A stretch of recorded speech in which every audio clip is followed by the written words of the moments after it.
Нийслэлийн иргэдийн төлөөлөгчдийн ээлж 21-р хуралдаа өнөөдөр болж нийслэлийн 2015 оны төсвийн төслийн 1-р хилцүүлгийг хийлээ. Нийслэлийн удирдлагад энэ жилийн Улаанбаатар хотын төсвийг батлахдаа улсын хурал засгийн газраас баримталж байгаа бодлогын дагуу зардлыг хэмнэх боломжтой зарлуудыг хасах байдлаар хэмнэлтийн горим шилжсэн гэдгийг онцолж байсан юм а.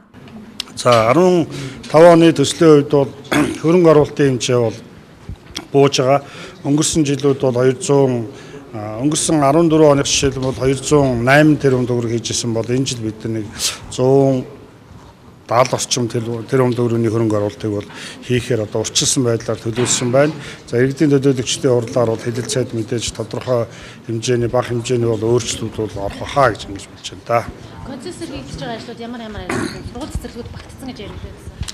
Шинэ тооны ямар За эх 15 онд бид нэр 3 сургууль 9 цэцэрлэгийг одоо хотын төсвөөр барьж байгуулах, өргөдгөх, шинжлэх ийм ажиллагаануудыг хийж явуулна. Концессийн жагсаалтаар мөн 12 сургууль цэцэрлэгийг бол их жил хийхээр төлөвлөж байгаа.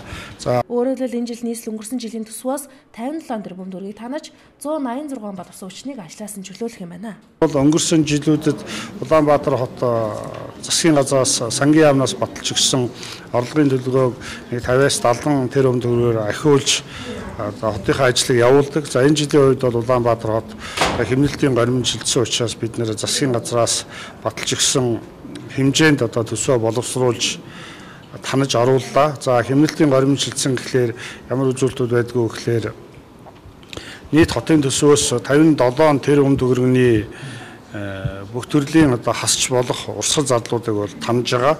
За энэ бол манай нийт төсвийн нэг 12 орчим хувь болж байгаамаа.